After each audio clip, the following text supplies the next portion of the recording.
Good evening class. आप सभी लोगों को एसपी पांडे का नमस्कार। मैं इंडिया के लार्जेस्ट ऑनलाइन प्लेटफॉर्म अनअकैडमी पे आप सभी लोगों का हार्दिक स्वागत करता हूं। Welcome to all on the largest educational platform of the India that is Unacademy. आज अनअकैडमी के साथ में इंडिया के टॉप मोस्ट टीचर्स की टीम जुड़ी हुई है, जिनके साथ जुड़ करके आप अपनी सफलता को सुनिश्चित कर सकते हैं। अगर मैं सक्सेस रेशियो की बात करूं तो all over India rank 1 to 20 के बीच में 7 लर्नर्स हैं, रैंक 21 to 100 के बीच में 20 लर्नर्स हैं और रैंक 101 से 761 के बीच में 143 लर्नर हैं, जिन्होंने अनअकैडमी से प्रिपरेशन किया और आज उन्होंने सफलता का कीर्तिमान स्थापित किया। 7 रैंकर्स इन टॉप 20 हैं, 15 रैंकर्स इन टॉप 50 हैं and 170 plus Unacademy learners have cracked this examination. ये टॉप 50 रैंकर्स में से कुछ के नाम हैं, आप इनको देख सकते हैं और अगर आप तैयारी करते हैं तो इस लिस्ट में आपका भी नाम हो सकता है। अबाउट मी की बात करूं तो मेरा नाम एसपी पांडे है। मैं पिछले 10 सालों से मुखर्जी नगर दिल्ली में मैथ्स के लिए क्लासेस प्रोवाइड करता हूं, जिसमें बेसिकली मैंने सारे कॉम्पिटिटिव एग्जाम के लिए बच्चों को ट्रेन किया और साथ के साथ 2011 से लगातार CSAT के लिए मार्गदर्शन करता रहा। What do you need to crack UPSC CSC exam? Guidance from top educator चाहिए होता है, कॉम्प्रिहेंसिव टेस्ट सीरीज की जरूरत होती है, हाई क्वालिटी रीडिंग मटेरियल की जरूरत पड़ती है, doubt clearing and answer writing program की जरूरत होती है, comprehensive coverage of current affairs की जरूरत होती है। Unacademy value offering structured GS and optional course by India's top educators in Hindi and English, 100 plus unique test series including full length test plus sectional test, 20 plus high quality notebook to cover entire UPSC CSC syllabus, dedicated doubt clearing and answer writing courses, current affairs simplified course plus articular magazine, live mentoring platform LMP। इसके through आपको live classes मिलती हैं, weekly test मिलता है, study materials मिलते हैं, limited access मिलता है और स्ट्रक्चर्ड कोर्स मिलता है। राइज योर हैंड, अभी अनअकैडमी के एप्लीकेशन के अंदर एक बेहतरीन क्वालिटी जोड़ी गई है राइज योर हैंड की, जिसके थ्रू आप अपने किसी भी फेवरेट एजुकेटर के साथ में बात कर सकते हैं। 1 subscription to crack it all GS plus optional and iconic GS plus optional में 25% आप सेव कर लेते हैं ऑप्शनल के साथ में और 10% आप सेव कर लेते हैं मेरा रेफरल कोड यूज़ करके SP Patent। जो GS प्लस ऑप्शनल का 1 साल का पहले का फीस था वो 77,000 रुपये था और जो नया फीस है वो 57,704 रुपये है।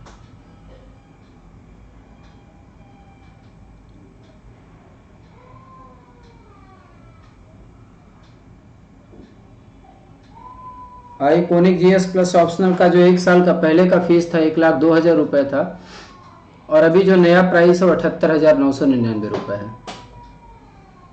Ultimate test series combo only on GS combo and iconic combo subscription 21 test मिलता है आपको हर ऑप्शनल से, जिसमें 16 सेक्शनल टेस्ट होते हैं और 5 फुल लेंथ टेस्ट होता है। 80 टेस्ट आपको हर साल मिलते हैं प्रीलिम्स प्लस मेन से, जिसमें 50 टेस्ट प्रीलिम से होता है और 30 टेस्ट मेन से होते हैं।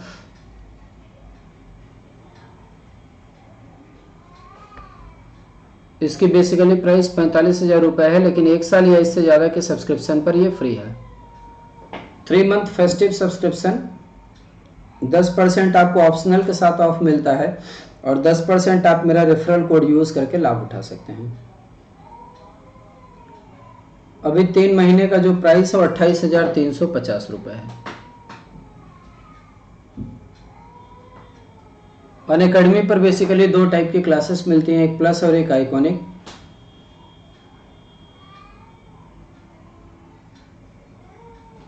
प्लस में आपको लाइव क्लासेस मिलती हैं, स्ट्रक्चर्ड कोर्स मिलता है, लिमिटेड एक्सेस मिलता है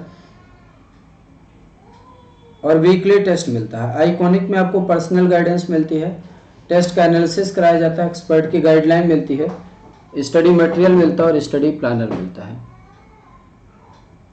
गेट सब्सक्रिप्शन नाउ। अगर आप अनअकैडमी पर 1 साल का प्लस का सब्सक्रिप्शन लेते हैं तो फीस है 49,500 रुपये, लेकिन अगर आप मेरा रेफरल कोड यूज़ कर देते हैं SP Patent तो ये प्राइस 44,550 हो जाती है।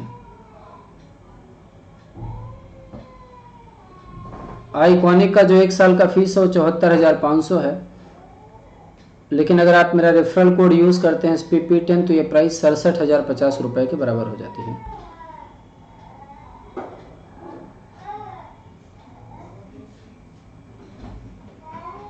यूपीएससी CSC ऑप्शनल सब्सक्रिप्शन, अगर आप जीएस के साथ ऑप्शनल की प्रिपरेशन करते हैं तो ऑप्शनल का 1 साल का जो फीस है वो 27,500 रुपये है और मंथली फीस है 2,292। बट अगर आप मेरा रेफरल कोड यूज़ कर देते हैं SPP10 तो आपको 10% का डिस्काउंट मिलता है और इस 10% के डिस्काउंट के साथ 1 साल की फ़ीस 24,750 और मंथली फ़ीस 2,063 रुपये के बराबर हो जाती है। ऑप्शनल कार्विनल्स टोटल 7 ऑप्शनल स्टार्ट हो रहे हैं, 21 अक्टूबर से स्टार्ट हो चुके हैं। तो आप इन ऑप्शनल्स को ज्वाइन करने के लिए SPP10 कोड का यूज़ करके अपने आप को आप इसमें इनरोल कर सकते हैं। 2022 के लिए और 2023 के लिए इंडिया के टॉप एजुकेटर्स के द्वारा कॉम्प्रहेंसिव यूपीएससी का कोर्स स्टार्ट हो रहा है। आप इसमें एडमिशन ले लीजिए, जिसमें आपको इंडिया के टॉप एजुकेटर्स पढ़ाते हैं। 1 साल का ये प्लान होगा और 2 साल के प्लान के लिए भी आपके पास बैचेज स्टार्ट हो रहे हैं, जिनको आप अपने सुविधा के अनुसार ज्वाइन कर सकते हैं। चलिए, मैं थोड़ा सा कुछ मिक्स क्वेश्चन की सीरीज आज आपको प्रैक्टिस कराऊंगा नंबर सिस्टम के ऊपर। नंबर सिस्टम के ऊपर मैं कुछ मिक्स क्वेश्चन की सीरीज प्रैक्टिस कराऊंगा, आप इनको देखिए और कोशिश करिए कि आप इन सवालों का जवाब दें। ठीक है ना, आप प्रयास करिए कि आप इन सवालों का जवाब दें। क्वेश्चन, पहला क्वेश्चन,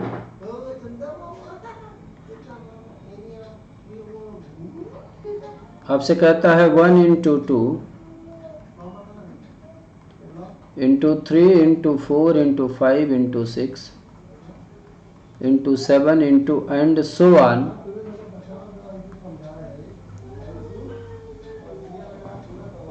into 1000 तक लिखा गया है और आपसे कहता है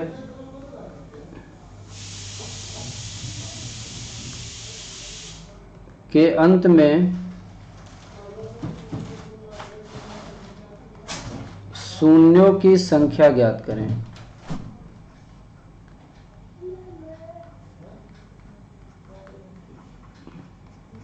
के अंत में शून्यों की संख्या ज्ञात करें। ठीक है, एक प्रैक्टिस करते हैं आज हम लोग इस सेशन पे। आपसे कहता है इसके लास्ट में क्या करिए, नंबर ऑफ ट्रेलिंग जीरो ज्ञात करिए या इसके अंत में आप शून्यों की संख्या ज्ञात करिए। हमने आपको एक पॉइंट समझाया हुआ है कि कहीं भी फैक्टोरियल n लिखा गया तो इसका मतलब होता है 1 into 2 into 3 into 4 into and so on into n, यही तो मतलब होता है। और कभी भी जब आप ट्रेलिंग जीरो की संख्या निकालते हैं तो ट्रेलिंग जीरो की संख्या निकालते समय आप 2 की पावर और 5 की पावर कैलकुलेट करते हैं। 2 और 5 में जिसकी पावर कम होती है वही लास्ट में क्या होता है, जीरो का संख्या होता है। क्यों? इसके पीछे रीजन सिर्फ एक यही होता है कि जिसका पावर कम होगा उतने जोड़े बनेंगे और जितने जोड़े बनेंगे वही लास्ट में क्या हो जाएगा, जीरो हो जाएगा। तो इसके लास्ट में जीरोज की संख्या निकालने के लिए हम बेसिकली क्या करते हैं, 5 की पावर कैलकुलेट करते हैं। तो मैंने 1000 को कैश कर लिया, इसको 5 से डिवाइड किया, कितना आ गया 200। फिर मैंने इसको 5 से डिवाइड कर दिया, कितना आ गया 40। फिर मैंने इसको 5 से डिवाइड कर दिया, कितना आया 8। फिर मैंने इसको 5 से डिवाइड कर दिया, कितना आया। याद रखिएगा आपको भागफल लिखना होता है, आपको शेषफल नहीं लिखना होता है। पहले रो को और पहले कॉलम को कट कर दीजिए, बाकी को आपस में जोड़ लीजिए। तो 240, 60, 48 और 49। तो इसके लास्ट में 249 जीरोज बनेंगे या इसके अंत में जो शून्यों की संख्या होगी वो 249 होगी। एक शॉर्टकट इसका और भी है, याद रखिएगा। अगर कभी भी फैक्टोरियल के लास्ट में 2 जीरो हो, if 2 zeros comes, at least 2 zero comes at last the factorial,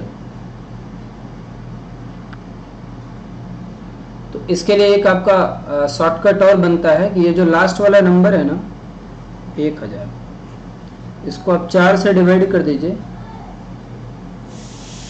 कितना आएगा 250 और एक घटा दीजिए। 250 में से एक घटाएंगे आपको कितना मिल जाएगा 249 जीरो या 249 जीरोज। तो जो इसके आखिरी में शून्यों की संख्या बनने वाली है वो कितने शून्य बन जाएंगे 249 जीरो या there will be 249 zeros at last to this product. इसके अंत में शून्यों की संख्या 249 बनेगी। बेसिकली देखो नंबर ऑफ ट्रेलिंग जीरो का यही कंसेप्ट बताया था कि किसी भी प्रोडक्ट को 2 power x into 5 power y में अरेंज करिए। संभावना अगर x लेस देन y है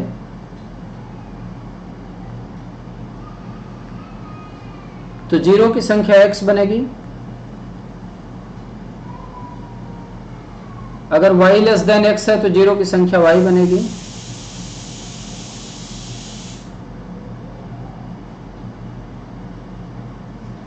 अगर x is equal to y है तो जीरो की संख्या आइदर क्या बनेगी x और क्या बनेगी y।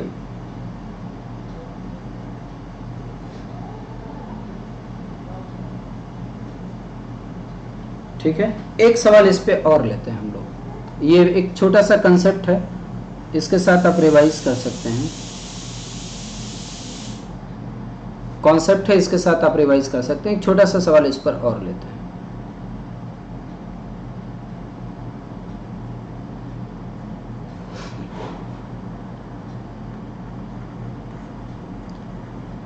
n बराबर 2 की पावर 33 माइनस 2 की पावर 32 माइनस 2 की पावर 31 इंटू 3 की पावर 30 माइनस 3 की पावर 29 माइनस 3 की पावर 28 ऐसा लिखा गया है। और आपसे कहता है कि अंत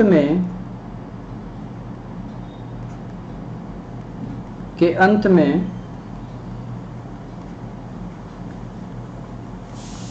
शून्यों की संख्या ज्ञात करें।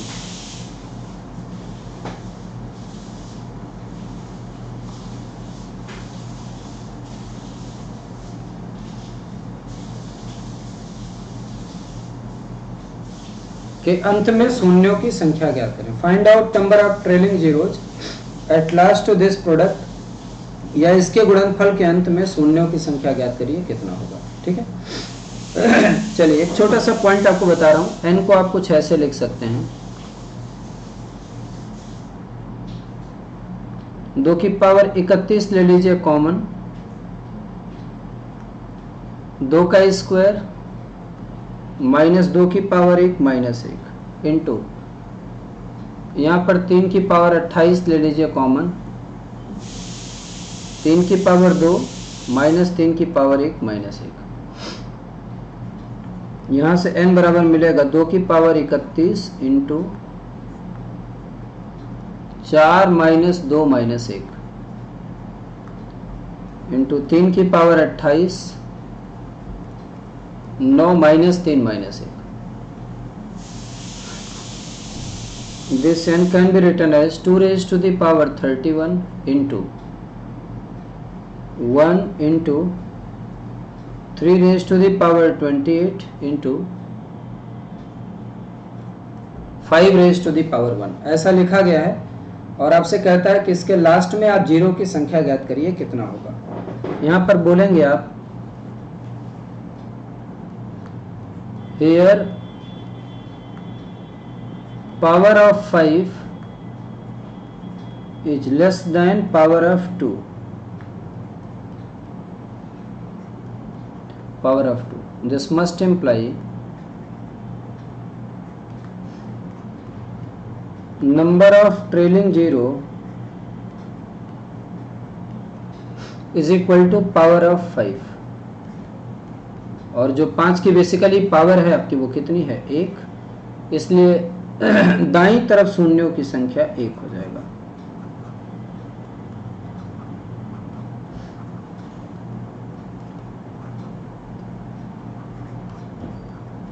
दाईं तरफ शून्यों की संख्या कितनी हो जाएगी 1, या number of trailing zero will be equal to how much 1, या इसके जो दाईं तरफ शून्यों की संख्या आएगी बेसिकली वो कितनी आ जाएगी 1। तो अगर कभी आपसे पूछा जाए कि इसके आखिरी में जो शून्यों की संख्या बनेगी वो कितनी बनेगी, या how many zeros exist at last to this product, then we will say कि there exist 5 zeros at last to this product, या इसके अंत में जो शून्यों की संख्या बेसिकली बनने वाली है वो क्या होगी, 1 होगी। क्लियर हो गया?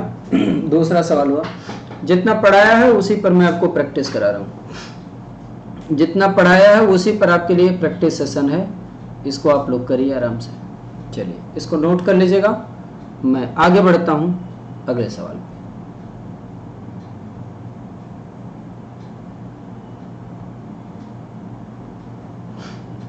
तीसरा सवाल देखिए, थर्ड क्वेश्चन। थर्ड क्वेश्चन आपसे कहता है कि n बराबर factorial 1 plus factorial 2 plus factorial 3 plus factorial 4 plus factorial 5 plus and so on plus factorial 100 ऐसे लिखा गया है। और आपसे कहता है कि n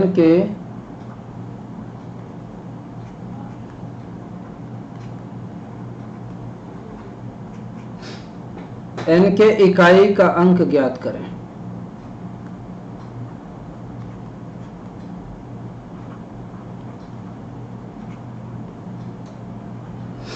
n के इकाई का अंक ज्ञात करें, या find out unit digit of n। एक सवाल है, यूनिट डिजिट आपको पढ़ाया हुआ, यूनिट डिजिट पर बेस्ड एक सवाल है जिसको आपको प्रैक्टिस करा रहे हैं। आपसे कहता है कि find out unit digit of n, या n के इकाई का अंक ज्ञात करिए, क्या होगा। जिन बच्चों ने नहीं पढ़ रखा है क्लास को, मैं उनको थोड़ा सा एक आइडिया दे देता हूँ, थोड़ा सा समझेंगे तो चीज़ें उनकी बनती हुई चली जाएंगी।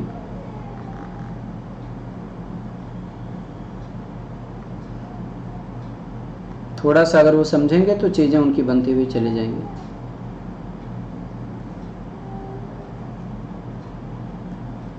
देखिए, फैक्टोरियल 1 की वैल्यू 1 होती है, फैक्टोरियल 2 की वैल्यू 2 होती है, फैक्टोरियल 3 की वैल्यू 6 होती है, फैक्टोरियल 4 का मान 24 होता है, फैक्टोरियल 5 की वैल्यू 120 होती है, फैक्टोरियल 6 का मान 720 होता है, और ये एंड सो ऑन चलता हुआ चला जाता है। ये 2 कैसे आया हुआ है, 2 गुणे 1। ये 6 कैसे आया हुआ है, 3 गुणा 2 गुणा 1। ये 24 कैसे आया हुआ है, 4 गुणे 3 गुणे 2 गुणे 1। ये 120 कैसे आया, 5 गुणे 4 गुणे 3 गुणे 2 गुणे 1। ये 720 कैसे आया, 6 गुणे 5 गुणे 4 गुणे 3 गुणे 2 गुणे 1। ये आ रहा है आपको, ठीक है ना। तो एक छोटा सा पॉइंट आप ये समझ लीजिए कि फैक्टोरियल n, जैसे 5 या 5 से बड़ा कोई भी नंबर फैक्टोरियल के अंदर आ रहा है, तो जो उसका यूनिट डिजिट बन रहा है बेसिकली वो क्या होता है, 0 होता है। तो फैक्टोरियल n का यूनिट डिजिट 0 होता है if n is greater or equal to 5। अगर n का मान 5 या 5 से बड़ा है तो जो फैक्टोरियल n का यूनिट डिजिट आता है वो क्या आता है, 0 आता है। अगर n का मान 5 या 5 से बड़ा है तो फैक्टोरियल n का जो यूनिट डिजिट आता है वो क्या आता है, 0 आता है, ठीक है। तो जब हम लोग इसको फोकस कर रहे होंगे तो फैक्टोरियल 5 का इकाई का अंक 0, इसके इकाई का अंक 0, आगे इकाई का अंक 0, इसके भी इकाई का अंक 0। अब आइए इसकी वैल्यू लिख लिया जाए। फैक्टोरियल 1 का मान क्या होता है, 1, फैक्टोरियल 2 का मान 2, फैक्टोरियल 3 का मान 6, और फैक्टोरियल 4 का मान कितना होता है, 24। मुझे क्या चाहिए, मुझे चाहिए इसके इकाई का अंक या यूनिट डिजिट। तो जब आप यूनिट डिजिट निकालोगे, 1 और 2 को जोड़ो कितना हो गया, 3, 3 और 6 को जोड़ो कितना हो गया, 9, 9 और 4 को जोड़ो कितना हो गया, 13, 13 इसका क्या हो गया, 13 हो गया इसका यूनिट डिजिट, या 13 हो गया इसके इकाई का अंक। 13 इज द 13 का मतलब क्या होता है, लास्ट में 3, 3 इसके इकाई का अंक हो जाएगा। 3 will be the unit digit of this expression, या इस वाले एक्सप्रेशन के जो इकाई के अंक पे आएगा वो क्या आएगा, 3 आएगा।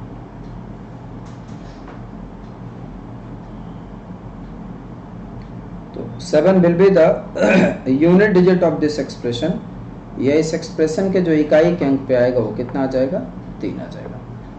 आई होप कि आपको क्लियर हुआ होगा, और ये जो यूनिट डिजिट का सवाल हमने लिया ये सभी लोगों को समझ में आ गया होगा।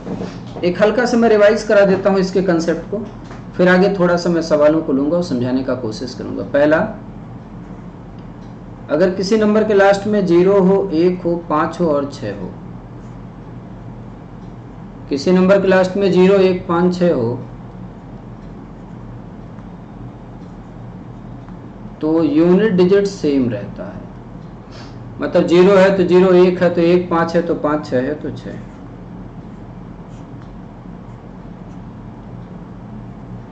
अगर 4 और 9 का केस चल रहा है तो ऑड इवन चलता है। 4 की पावर में ऑड नंबर है तो यूनिट डिजिट क्या आएगा, 4। इवन नंबर है तो क्या आएगा, 6। 9 की पावर में ऑड नंबर है तो यूनिट डिजिट क्या होगा, 9। इवन नंबर है तो यूनिट डिजिट क्या होगा, 1। तीसरा देखिए, कभी भी आपके सामने 2, 3, 7, 8 का केस हो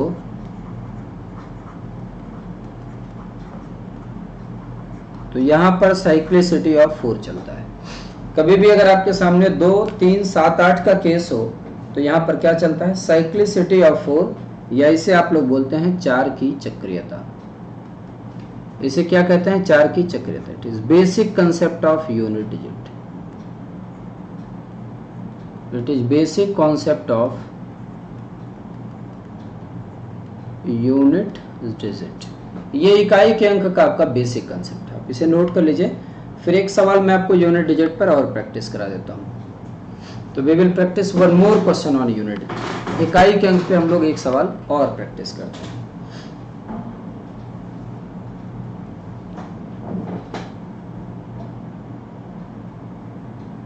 चलिए आगे बढ़ते हैं। चौथा सवाल देखिए आप, आज की क्लास का 4th क्वेश्चन। n बराबर आपको दे रखा है 2, 3, 7, 4 की पावर 165, 189 की पावर 144 इंटू 562 की पावर 2012, और आपसे कहता है कि फाइंड आउट यूनिट डिजिट।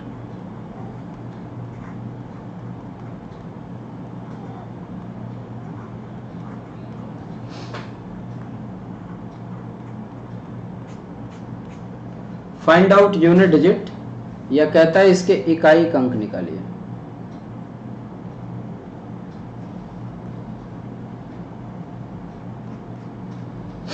इसके इकाई का अंक निकालिए, या find out unit digit of this expression. कहता है इस एक्सप्रेशन के इकाई का अंक क्या होगा, आप इसे कैलकुलेट करिए।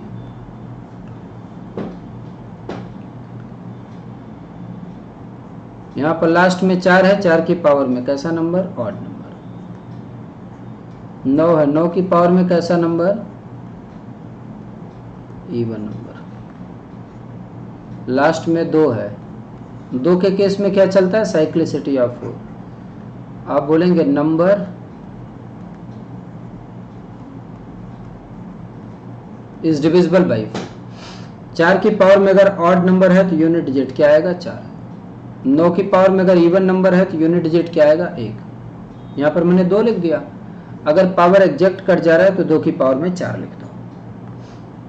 यहाँ पर आपका 4 आ गया, यहाँ पर आपका 1 आ गया। 2 की पावर 4 का यूनिट डिजिट क्या होता है, 6। 4 और 1 का गुणा करेंगे 4 आएगा, 4 और 6 का गुणा करेंगे कितना आएगा, 24।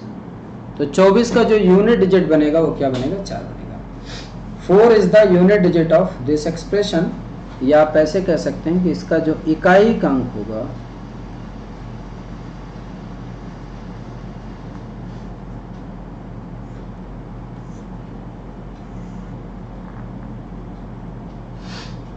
इसके जो इकाई का अंक होगा वो कितना बनेगा, 4 बनेगा। 4 is the unit digit of this expression.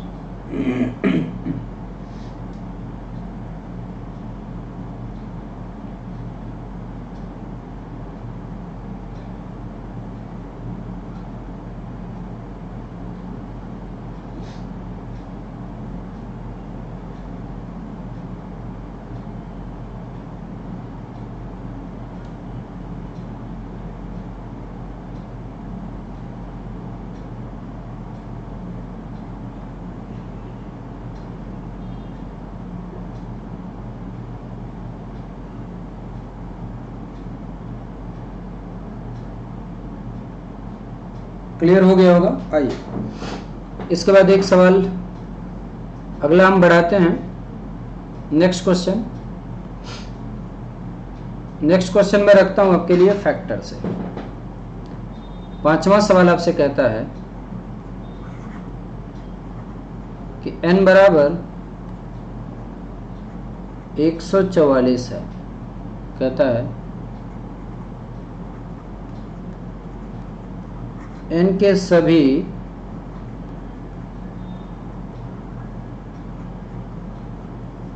धनात्मक विभाज्यों की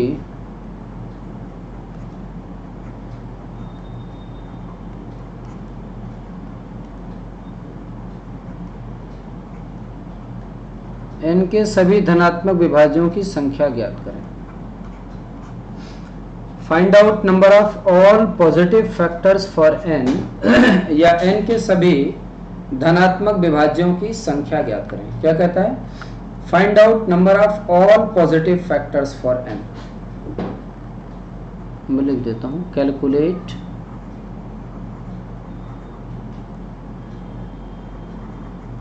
all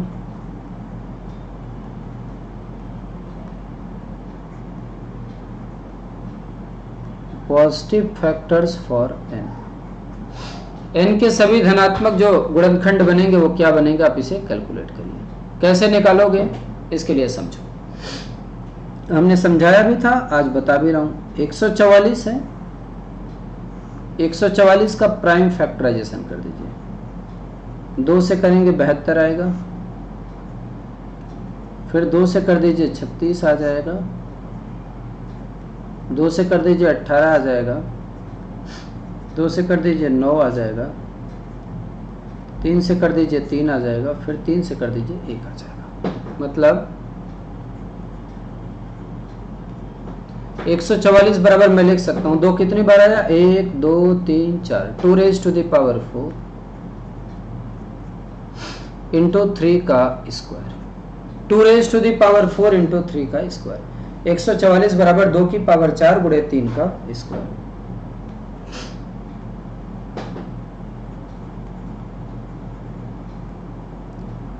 number of factors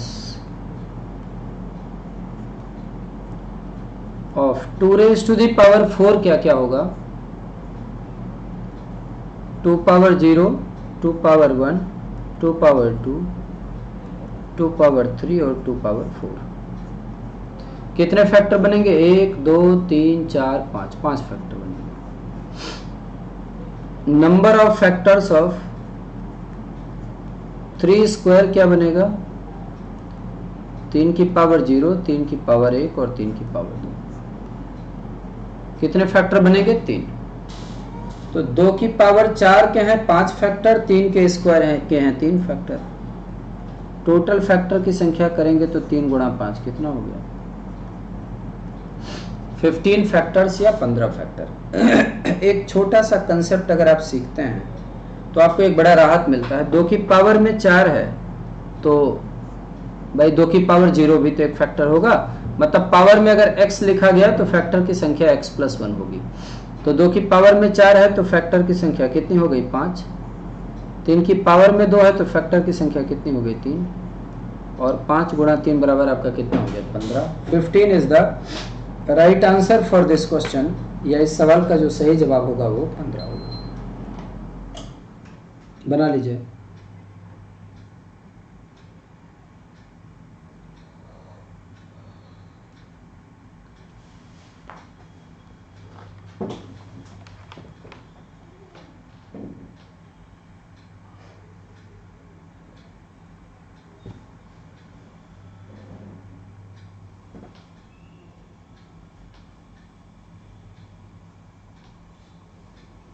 note करिए, नोट कर लीजिएगा इसे, वीडियो को पॉज करके आप इसे नोट कर लें।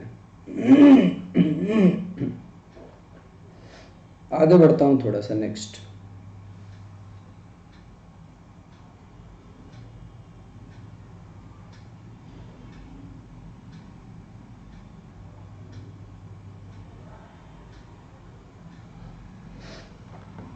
बढ़िए, अगले सवाल पे आते हैं हम लोग।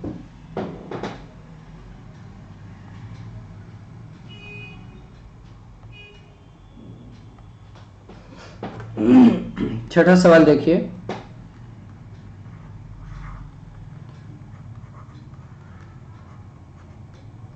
4 power 11 plus 4 power 12 4 power 13 plus 4 power 14 ऐसा लिखा गया है। आपसे कहता है कि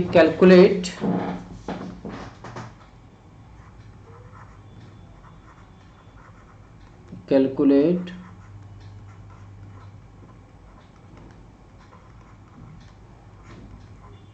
all possible factors of number n। Number n के जितने पॉसिबल फैक्टर्स होंगे उनकी संख्या क्या आएगी, आपको इसे कैलकुलेट करना। एक सिंपल सा काम कर लेना आप, n इज इक्वल टू 4 की पावर 11 कॉमन ले लीजिए, एक बनेगा 1 प्लस 4 की पावर 1 प्लस 4 की पावर 2 प्लस 4 की पावर 3।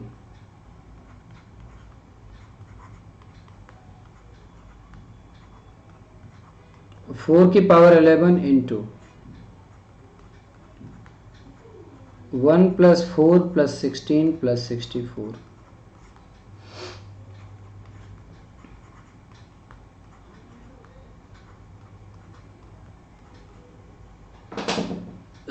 जोड़ दीजिए, 6 4 10 4 14 1 15 के 5 हासिल 1, 6 और 1 7, 7 और 1 कितना हो गया 8। यहाँ से हम लोग ऐसे लिख सकते हैं n बराबर 2 के स्क्वायर की power 11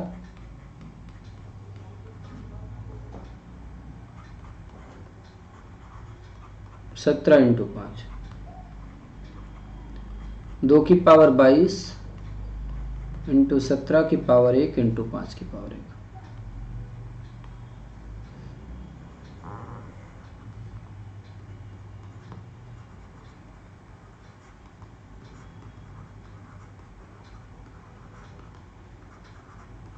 number of factors of n, 2 की पावर में 22 है तो 23 हो जाएगा, 23 गुणे 2 गुणे 2। भाई इसकी पावर में 22 है तो एक जोड़ दिया 23, इसकी पावर में 1 है एक जोड़ दिया तो 2, इसकी पावर में 1 है कि एक जोड़ दिया तो 2।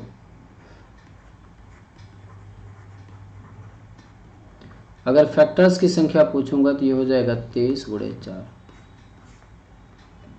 तो 4 3 12 के 2 हासिल 1, 4 दूना 8 और 1 9।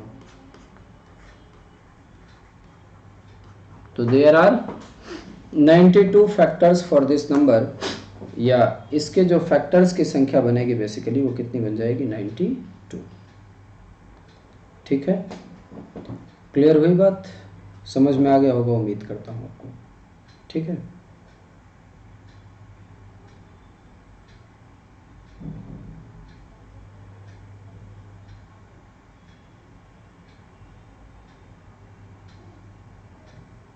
चलिए वीडियो को पॉज करिए और इसको नोट करिए।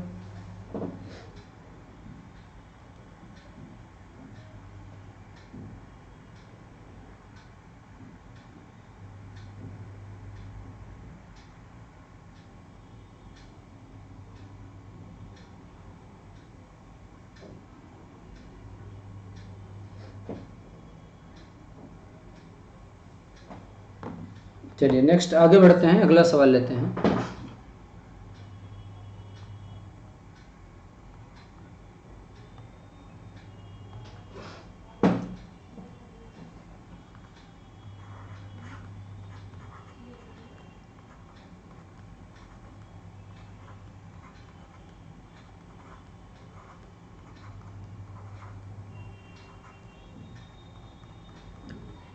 1 2 3 4 5 6 7 8 9 and so on,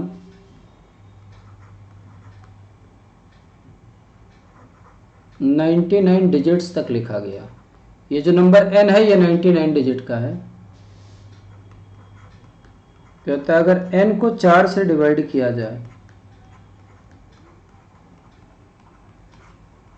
तो रिमाइंडर क्या होगा। अगर n को 4 से डिवाइड किया जाए तो रिमाइंडर क्या होगा। If n is divided by 4 then what is the remainder. दो क्वेश्चन में इस पे भी आपको प्रैक्टिस करा देता हूँ। ये बेसिकली सवाल नंबर बनेगा आपका 7। It is question number 7। एक छोटा सा पॉइंट आपको बताऊंगा।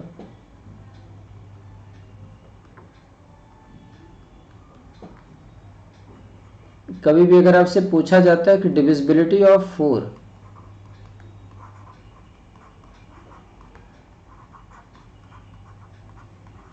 डिविजिबिलिटी ऑफ 4, 4 की विभाज्यता,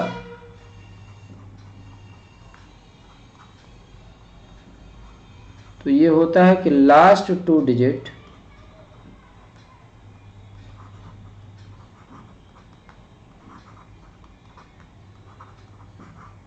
डिविजिबल बाई 4 है, नंबर डिविजिबल बाई 4 होगा।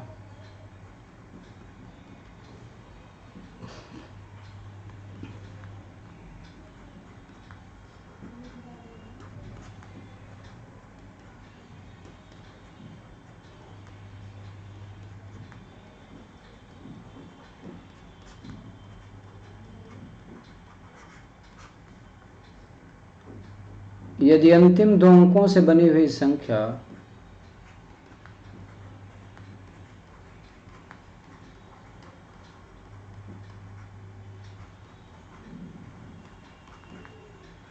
चार से विभाज्य है तो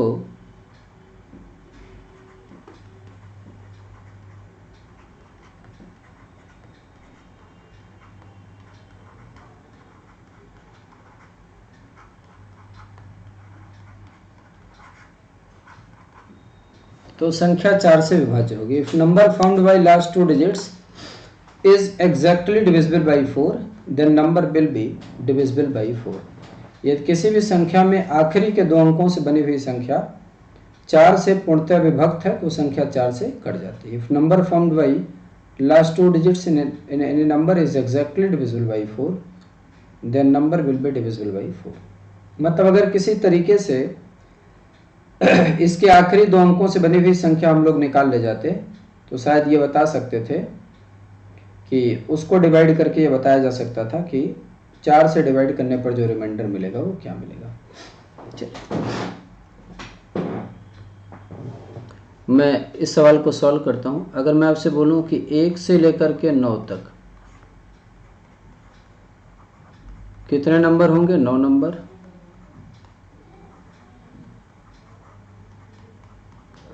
और हर एक नंबर में एक डिजिट है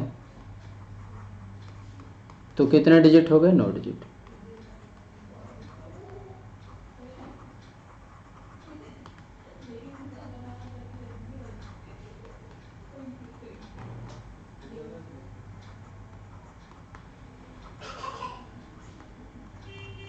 रिमेनिंग डिजिट्स कितने हो जाएंगे। 99 माइनस 9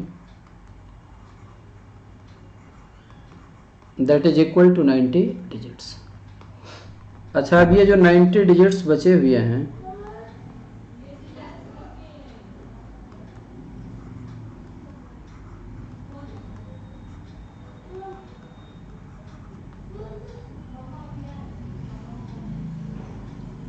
इसमें हर एक संख्या 2 अंकों की बनेगी। 90 अंक है, हर एक संख्या 2 अंकों की है।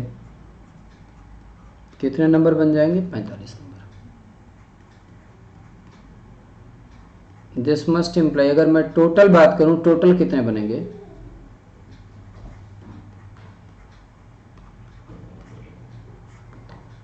पहले 9 नंबर थे, बाद में 45 आ गए। कितने नंबर हो गए। 54 नंबर। मतलब जब कभी हम लोग n के बारे में लिखेंगे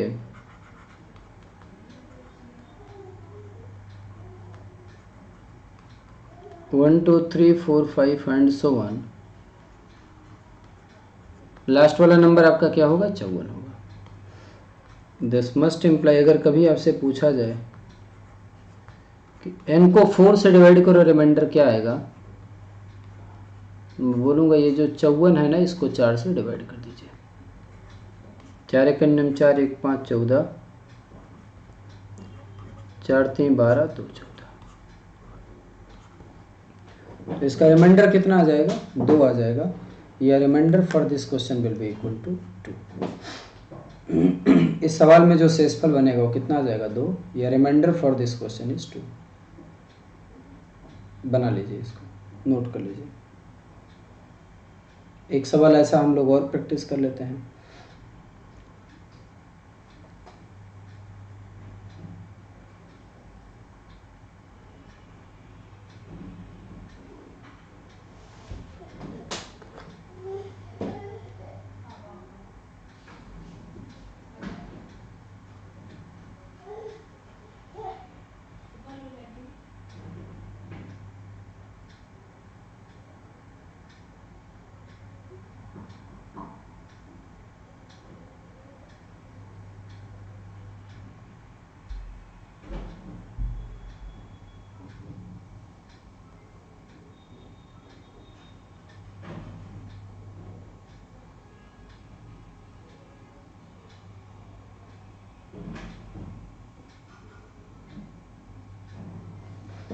एक सवाल और रखते हैं हम लोग इस पर based.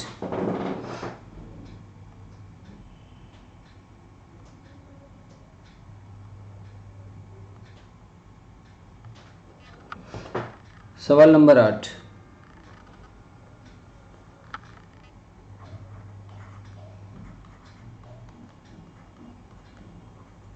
One two three 4 5 6 7 8 and so on.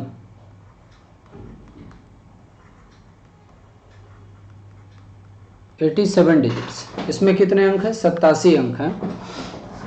अगर आपसे कहा जाता है कि n को डिवाइड किया जाए 8 से,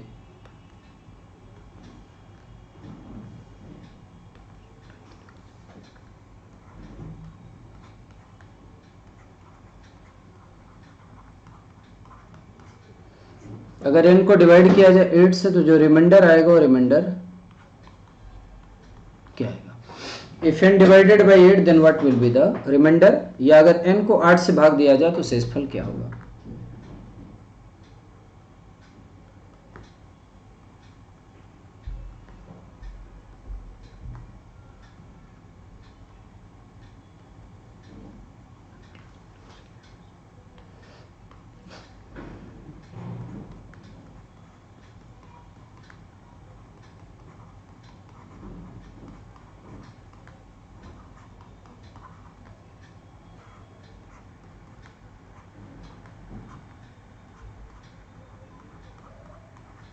डिविजिबिलिटी ऑफ 8 8 की विभाज्यता क्या कहता है?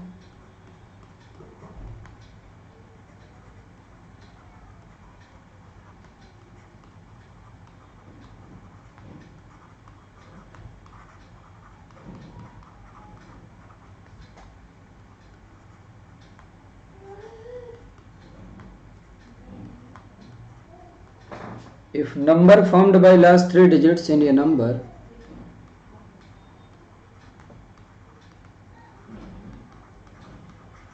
is divisible by 8,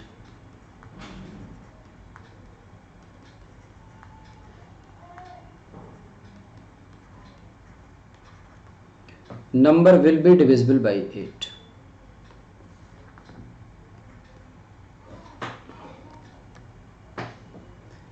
अंतिम 3 अंक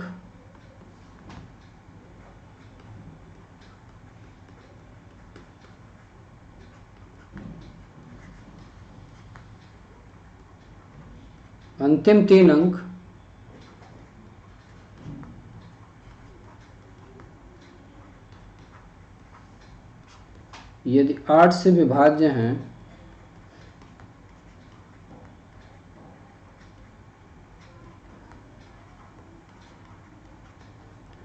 तो संख्या 8 से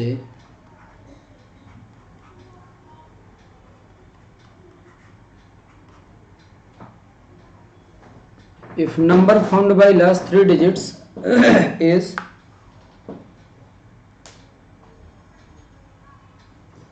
exactly divisible by 8, then number will be divisible by 8. अगर किसी भी संख्या में आखिरी के 3 अंकों से बनी हुई संख्या 8 से डिविजिबल है तो वो जो संख्या बनेगी वो संख्या आपकी 8 से डिविजिबल होगी। ठीक है, ये है आपका क्या, ये है आपका डिविजिबिलिटी किसका, ये है आपके 8 की डिविजिबिलिटी या डिविजिबिलिटी ऑफ 8, 8 की विभाज्यता है।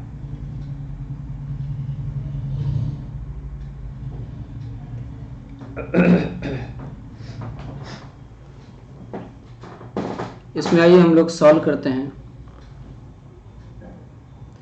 मैं एक सिंपल सी बात बोलता हूं कि 1 से लेकर के 9 तक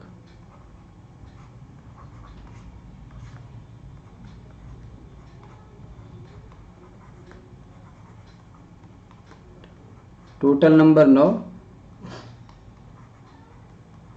हर एक नंबर में एक डिजिट आ रहा है तो टोटल 9 डिजिट हो जाएंगे। 1 से लेकर के 9 तक 9 नंबर और 9 डिजिट हो जाएंगे।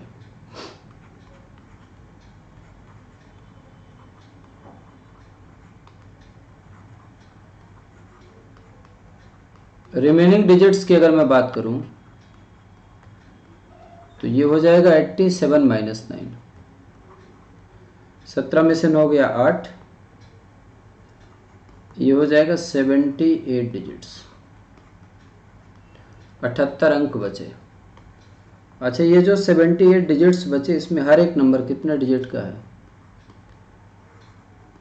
2 डिजिट ईच। हर संख्या 2 अंकों की है, टोटल 78 अंक है, हर एक संख्या 2 अंकों की है।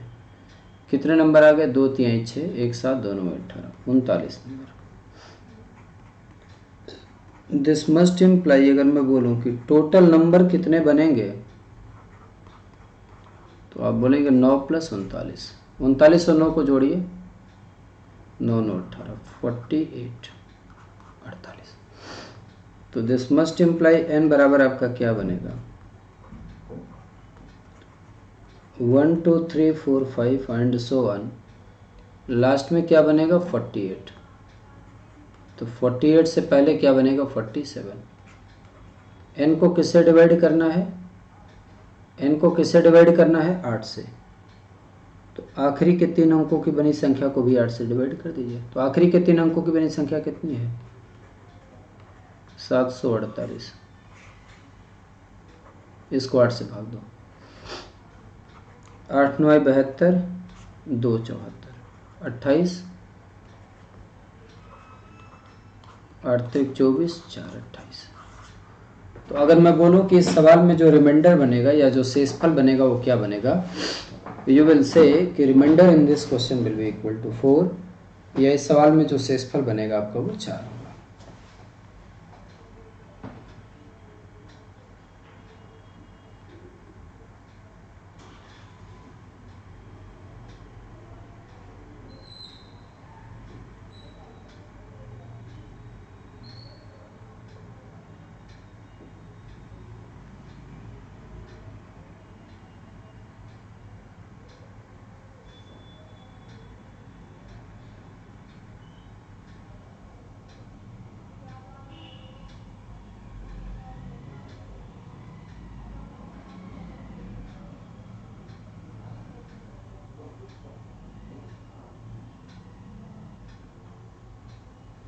चलिए आगे बढ़ते हैं, थोड़ा सा एक सवाल अब लेते हैं आपके साथ में। चलो इसी टाइप का एक सवाल और प्रैक्टिस करा देते हैं आपको इस क्लास में, इसी टाइप का एक सवाल और प्रैक्टिस करा देते हैं। क्वेश्चन नंबर 9 देखिए,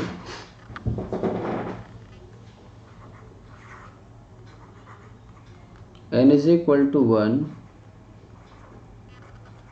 2 3 4 5 6 7 8 एंड सो ऑन, 34 डिजिट का एक नंबर है। आपसे कहता है n को 2 से डिवाइड किया जाता है, तो जो रिमाइंडर आएगा वो क्या आएगा? If n divided by 2 then what will be the remainder? अगर n को 2 से भाग दिया जाए तो जो शेषफल आएगा वो क्या आएगा? 2 की डिविजिबिलिटी क्या होती है?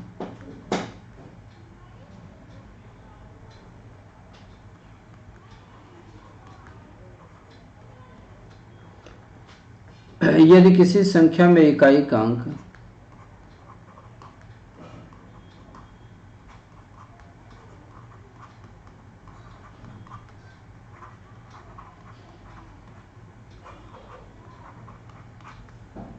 इकाई का अंक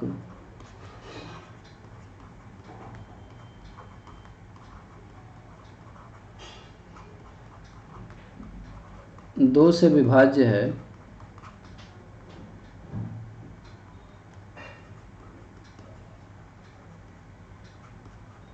तो संख्या 2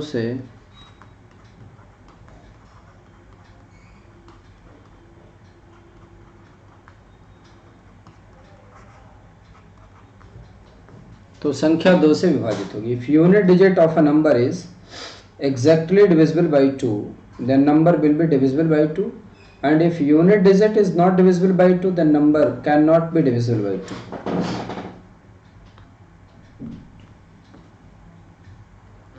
तो अब आपको इसके इकाई का अंक निकालना है।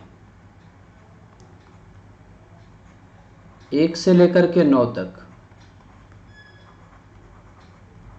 9 नंबर और हर एक नंबर में एक डिजिट। कितना डिजिट आ गया? 9 डिजिट।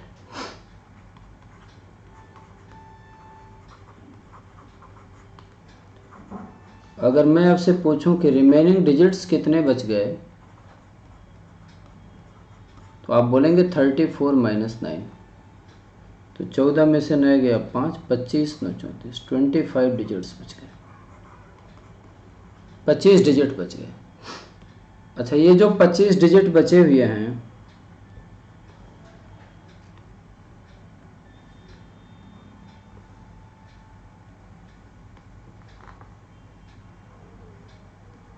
इसमें जो 25 डिजिट बचे हुए हैं, हर एक नंबर कितने डिजिट का होगा? 2 डिजिट का होगा।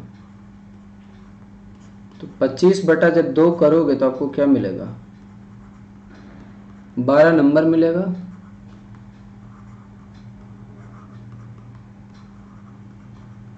प्लस 1 डिजिट एक्स्ट्रा आएगा।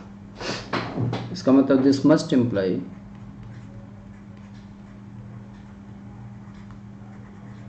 जब मैं पूछूंगा टोटल नंबर्स कितने बनेंगे, तो पहले 9 नंबर हो गया था, 12 नंबर और हुआ, 1 डिजिट एक्स्ट्रा।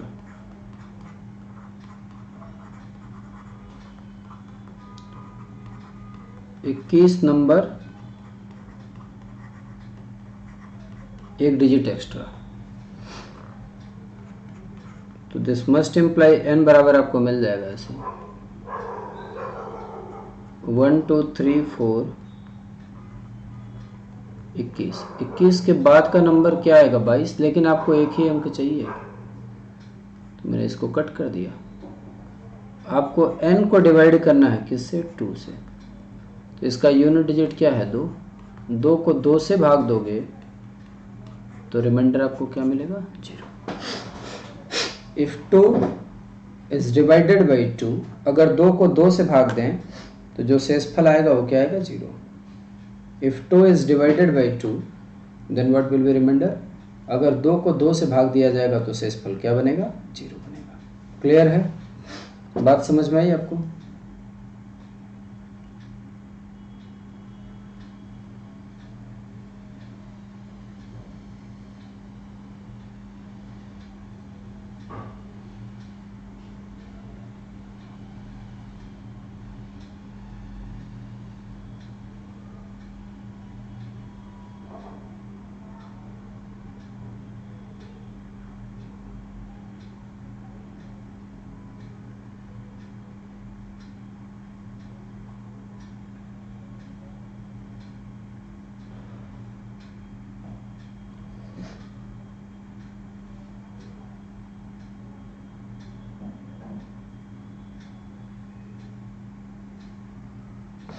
ठीक है, चलिए एक सवाल हम लोग और लेते हैं, वन मोर क्वेश्चन।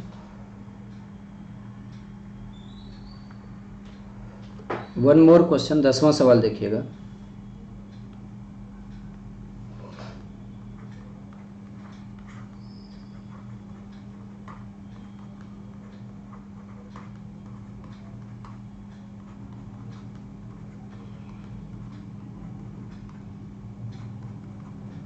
यदि किसी संख्या n को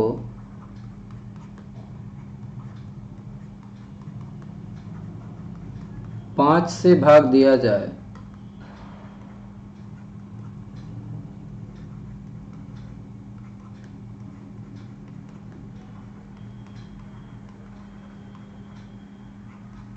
तो शेषफल 3 आता है।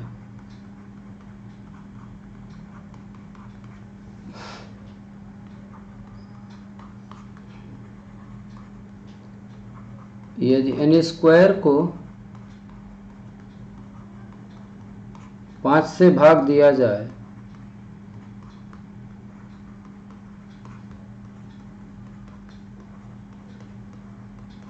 तो शेषफल क्या होगा?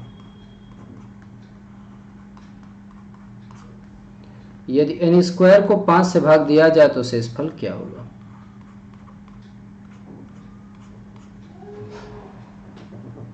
देखो एक बड़ा छोटा सा कॉन्सेप्ट है इसमें। आपको कहता है कि n को 5 से डिवाइड करते हैं तो जो रिमाइंडर आता है वो क्या आता है? 3। इसने बोला n स्क्वायर को 5 से डिवाइड करो तो रिमाइंडर का स्क्वायर कर दो और इसको 5 से डिवाइड करो। 3 का स्क्वायर 9, 9 को 5 से डिवाइड कर दो। तो जब 9 को 5 से डिवाइड करोगे तो रिमाइंडर कितना आ जाएगा? 4। when 9 divided by 4 then remainder will be equal to 4, या जो शेषफल आएगा वो कितना आएगा? 4 आएगा। आज की क्लास में हमने इन 10 क्वेश्चनों की प्रैक्टिस करी। कोशिश किया मैंने कि नंबर सिस्टम में अभी तक हमने जितना पढ़ा है उस पर मिसलेनियस प्रैक्टिस कर लिया जाए।